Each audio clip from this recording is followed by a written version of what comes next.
হয়তো তোমারই জন্য হয়েছি প্রেমে যে বন্য, জানি তুমি অনন্য, আশার হাত বাড়ায়।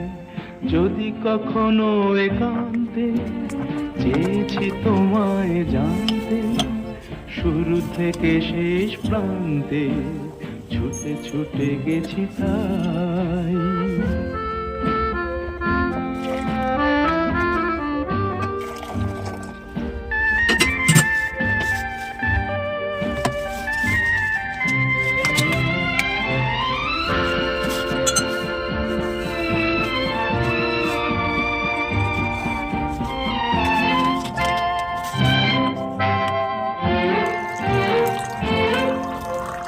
আমি যে নিজেই মত্ত, জানি না তোমার শর্ত।